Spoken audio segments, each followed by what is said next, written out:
Vous pensiez que le clou de girofle c'était bon que pour les problèmes dentaires?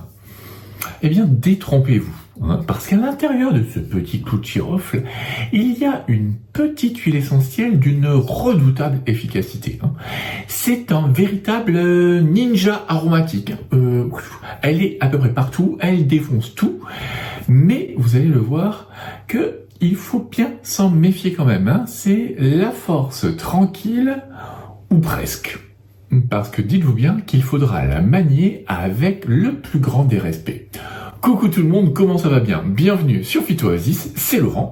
Et aujourd'hui, oui, on va s'attaquer au clou de girofle. Cette huile essentielle vraiment très pratique, super efficace, et que l'on va pouvoir utiliser dans plein de situations différentes, qui va être capable de défoncer énormément de virus et de bactéries, qui va pouvoir répondre à des situations très différentes les unes des autres, mais malheureusement, qui doit être manipulé avec beaucoup de précaution, parce que vous allez voir qu'on ne peut pas faire n'importe quoi, la sanction tombera rapidement. Et avant de commencer, n'oubliez pas de liker, de vous abonner à cette petite chaîne, et si le cœur vous en dit, vous pouvez aussi récupérer mon e-book gratuit, là, juste en dessous, dans les descriptions. Allez, on y retourne. Donc, on va commencer avec les propriétés de cette huile essentielle. D'abord, ce qu'il faut savoir, c'est que le petit nom du clou de girofle, c'est Syzygium aromaticum. En fait, il y a un autre nom latin qui existe aussi, c'est Eugenia caryophyllata, mais c'est Syzygium aromaticum, le nom actuel. Voilà. De temps en temps, ils se sont dit, tiens, on va la rebaptiser. Qu'est-ce que tu fais demain? Oh, je rebaptise les plantes. Bon, d'accord, c'est que ça à faire. Ok, pourquoi pas. Chacun passe son temps comme il veut. On va dire, on ne juge pas. Ah non, tellement pas le genre. Donc, qu'est-ce qu'elle est capable de faire? Bon, déjà, c'est une excellente anti-infectieuse. C'est une huile essentielle qui fait partie, du top 5 des plus puissantes anti-infectieuses. Je sais, si vous deviez le comparer au Ravinsara, le Ravinsara est loin derrière.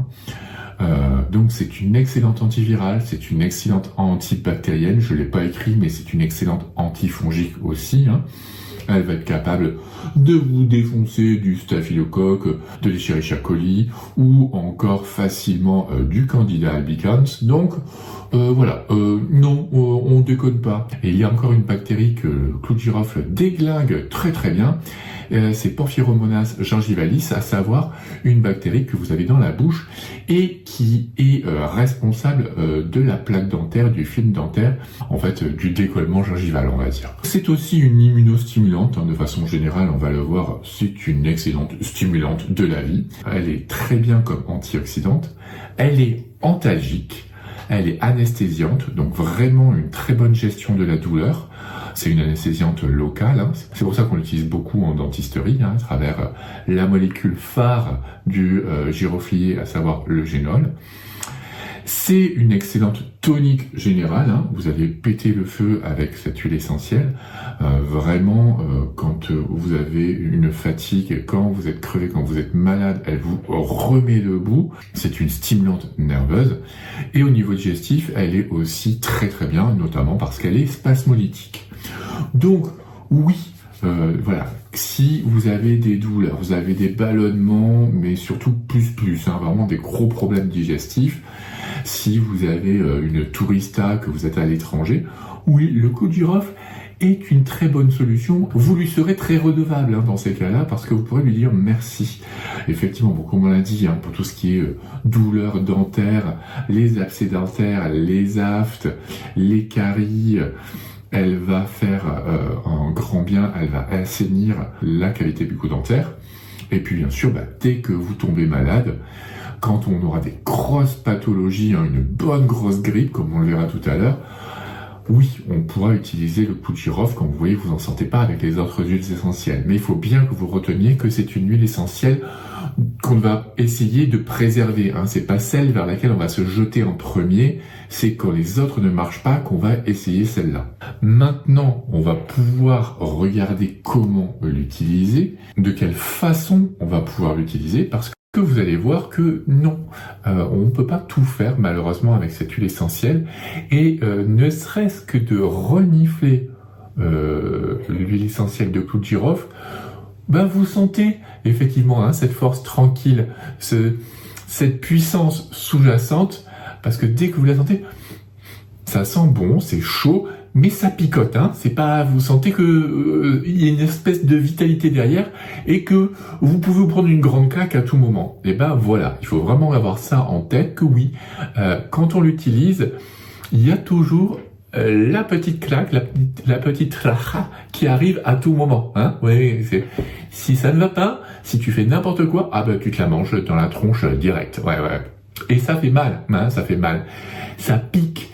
C'est d'ailleurs pour ça, à cause de cette grande puissance, de son odeur qui est bien présente, de cette composition biochimique phénolée, que vous allez devoir vous en méfier de cette petite bombe nucléaire, parce que non, on ne peut pas l'utiliser en inhalation sèche ou humide. C'est vraiment pas une bonne idée. Ça va vous décoller les narines, ça va vous faire saigner. Bon là j'exagère un petit peu, mais ça va vraiment vous faire mal, ça va vous piquer. Vous n'allez pas pouvoir respirer, ça c'est pas possible. Et ça va aussi vous faire pleurer, accessoirement. Ça sera agressif aussi pour la peau. Donc non, c'est pas une bonne idée. Et ce sera pas une bonne idée non plus de la diffuser. Ça va faire la même chose. L'air sera difficilement respirable. Donc ne faites pas n'importe quoi. N'utilisez pas le clou de girofle par ces voies-là. Donc, il ne nous reste plus que 2 voies, à savoir la voie cutanée. Je vous ai mis que oui, vous pouvez l'utiliser, mais je l'ai quand même mis en rouge, parce qu'il faudra l'utiliser dans de très très faibles quantités, parce que sinon elle sera irritante, voire dermocaustique pour votre peau, donc vous pouvez vous brûler la peau, d'où l'intérêt de toujours utiliser dilué dans une huile végétale.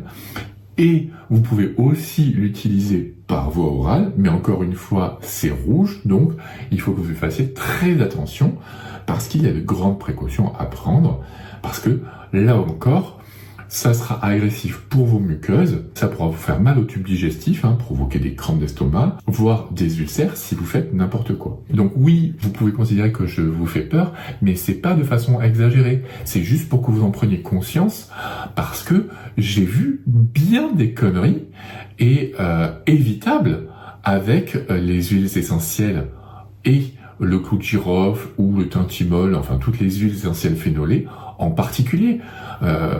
Il ne faut pas prendre les huiles essentielles à la légère, vous le savez, mais encore moins celles de ce type-là. Elles sont redoutables, mais en contrepartie, vous avez des précautions. Et c'est aussi pour ça qu'on n'utilisera pas ces huiles essentielles-là chez les enfants de moins de 12 ans, qu'on n'utilisera pas chez les personnes sous anticoagulants parce que le clou de girofle ralentit la coagulation.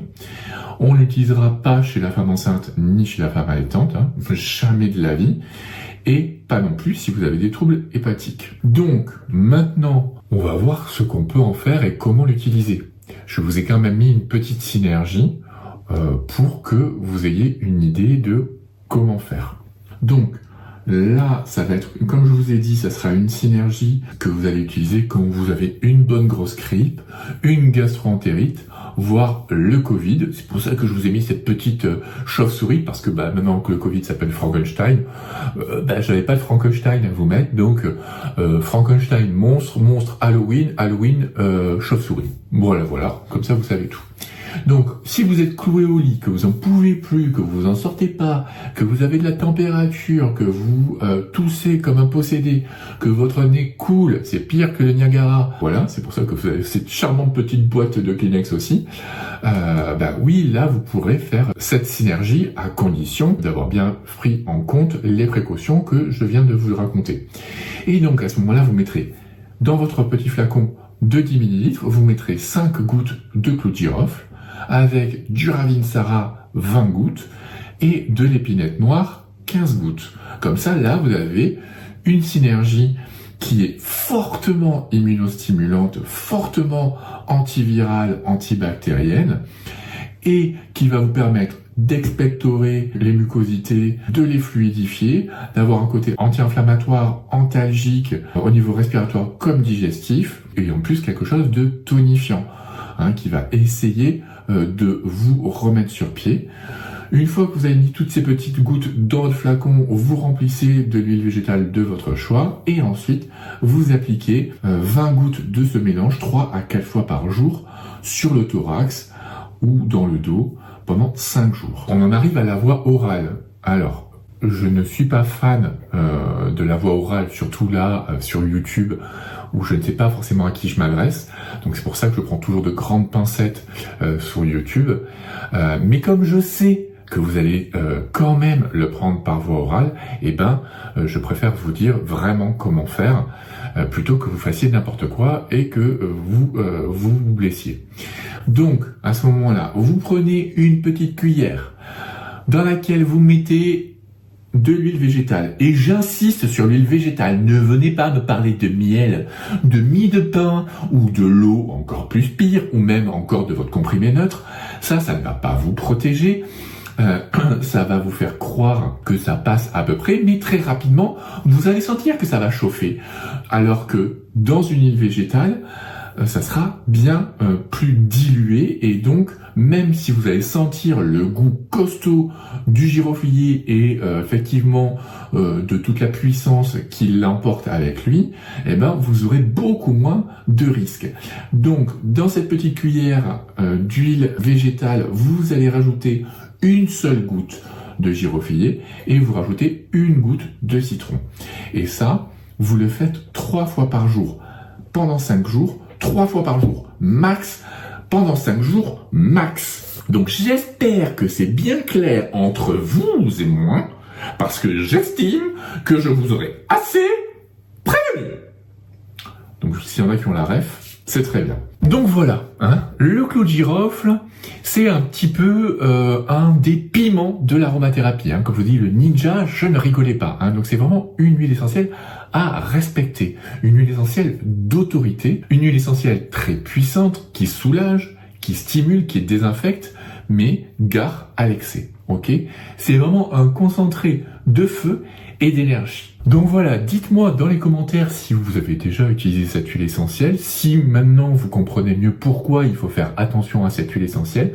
Grosso modo, si cette vidéo a été utile, moi je vous laisse là, je vous dis à très bientôt et d'ici là, portez-vous bien.